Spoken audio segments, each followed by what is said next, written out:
Stress, inflammation, and chronic disease. Stress is defined as the neuroendocrine reaction or stress response to threatening events or conditions, environmental factors, and emotional connection to trauma. Response to stress is everywhere. Everyday individuals are faced with stressful situations or events that affect them in numerous ways. Examples of stress can include events that are environmental conditions, emotional trauma, and threatening conditions. Environmental factors include home life, workplace, routines, and background of family or dynamics of family and home life combined, and including financials. Threatening conditions can include health conditions, loss of child or family member, accidents, abusive relationships, and deaths. Emotional factors include, but are not limited to, pre-existing anxiety and depression, anger, worries, sadness, and fear. Frequent symptoms are associated with stress, which include biting nails, shaking, shivering, flu-like symptoms, avoidance, trouble concentrating, mood swings, irritation, frequent headaches, stomach pain, cramping, diarrhea, constipation, fatigue, sleepiness, and insomnia, to name a few. It's important to note that stress is a cause to further health issues and not a direct diagnosis like other illnesses such as anxiety or depression. The symptoms of stress play a vital role in the connection of our health outcome. Researchers have proposed that individuals must not only be subjected to the stressor, but also have inadequate coping behaviors and resources to deal with those stressors. This in turn will increase the risk for disease. Anger and hypertension. Many studies have reviewed job demands and stress, setting aside psychosocial factors such as work relationships, family support, communication, skills, and overall satisfaction of a job. Individuals have been analyzed through self-medication, alcohol consumption, as well as one's ability to withhold or suppress anger when not happy with one's work environment. The result is hypertension or high blood pressure. Emotional arousal, when studied, shows increase in systolic and diastolic pressure to varying degrees, whether happy or angry. Angry increasing significantly, causing higher readings. As you can see in the diagram, cognitive reappraisal is changing the way one thinks about a potential situation or event. Expressive suppression allows the individual an opportunity to change the behavioral response. Experimental studies show a positive impact with cognitive reappraisal.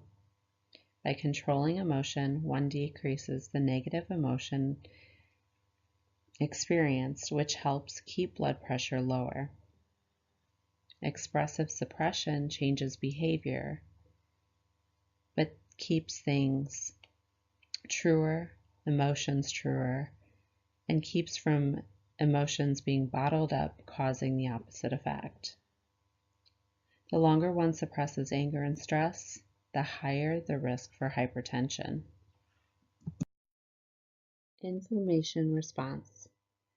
What are cytokines? Cytokines are secreted by cells within the immune system and have an effect on other cells. Cytokines aid in cell communication, in immune responses, and stimulate response in sites of inflammation, infection, and trauma. Mediators evoked by stress can cause further inflammatory responses within the body, which can lead to further onset of chronic diseases.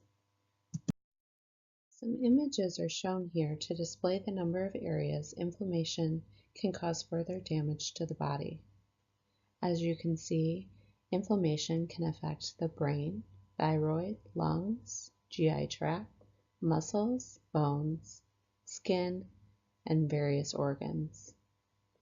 Inflammation can be the cause of asthma, allergies, various cancers, joint pain, obesity, and more. Psychoneuroimmunology is an interdisciplinary field that seeks to unearth the relationship between the brain's emotional and cognitive processes and the body in both health and disease. In layman's terms, it's the study of the nervous system, endocrine function, and immune response. Chronic stress has been shown to make one or more susceptible to infection and disease. In addition, it has connections with higher cortisol levels, increased fat storage, which can lead to obesity, high cholesterol, and other cardiac diseases. T cells. T cells are produced by the body to participate in the immune response. Studies indicate that increased Th2 allows for an individual response of increased inflammation and increased risk for allergic and autoimmune response. Not only has increased Th2 been associated with nasal swelling, congestion, and airborne allergic response, but also indicates issues in the gut. Chronic inflammatory diseases of the gut are playing a role in the gene mutations that control responses to food antigens, which are responsive as an allergic response. Chronic stress can be defined as a relatively stable, pervasive force that leads an individual to transform his or her identity and modify his or her social roles. The individual experiencing chronic stress may not know if or when a chronic stressor will end. Chronic stressors include caring for a loved one with dementia, abusive relationships, and physical disabilities due to traumatic injury. Research indicates chronic stress lowers immunity response. A study evaluating connection with stress reduction has concluded that flu vaccine was less responsive within individuals with high stress. Notice the diagram here, fight or flight. This may not be a concept that's new to all of us, but please notice the noticeable effects and hidden effects of how our body reacts during this situation. Noticeable effects can include breathing fast, muscle tension, sweating, heart pumping faster, and muscle tension in the neck and shoulder. Hidden effects can be adrenaline being released, blood pressure rising, liver releasing glucose for energy for our muscles, and slowing of the digestive tract.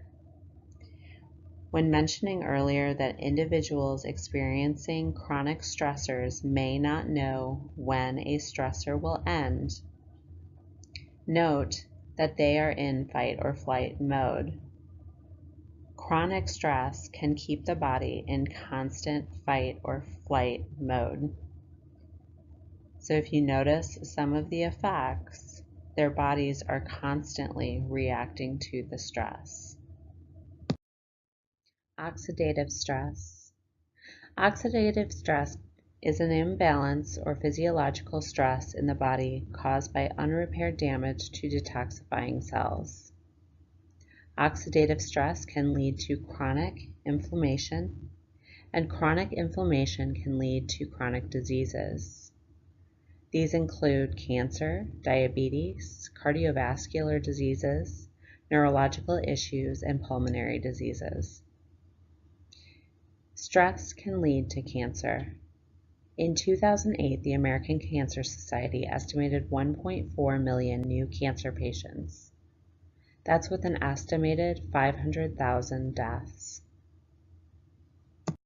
Autoimmune diseases in the brain. Pro-inflammatory cytokines cause autoimmune reactions in the brain, which can lead to depression, autism, poor memory, etc.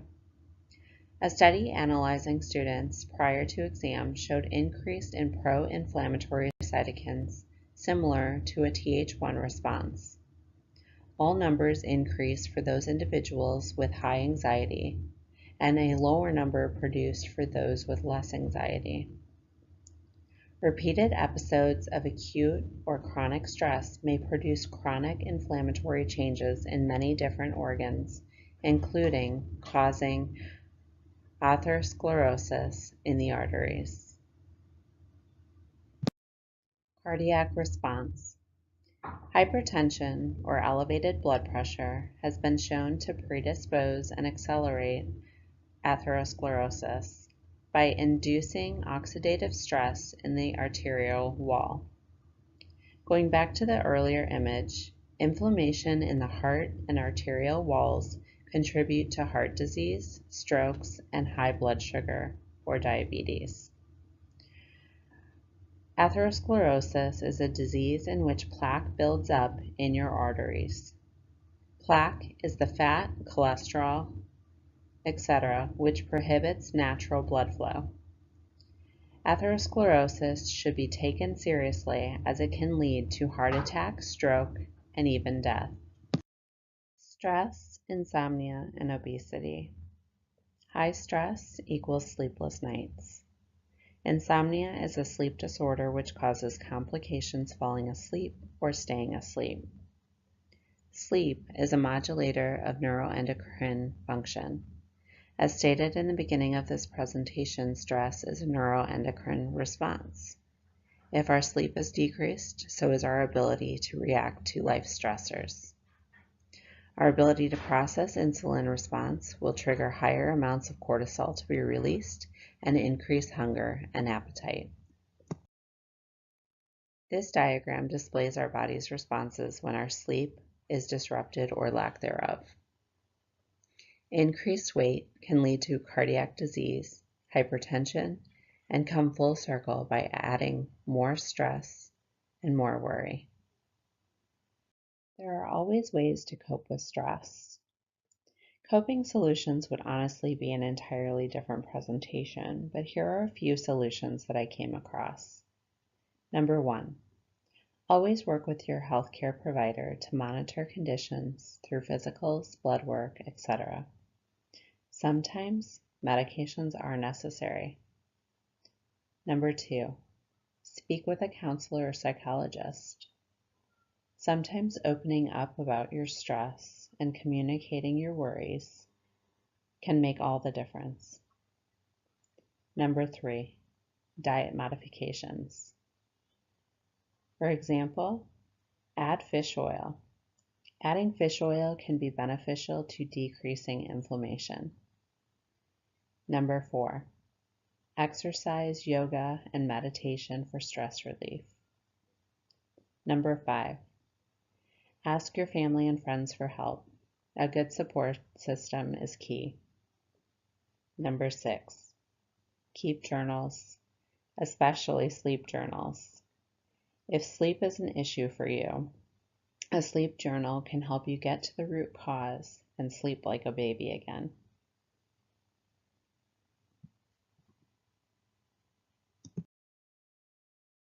I want to thank you for your time.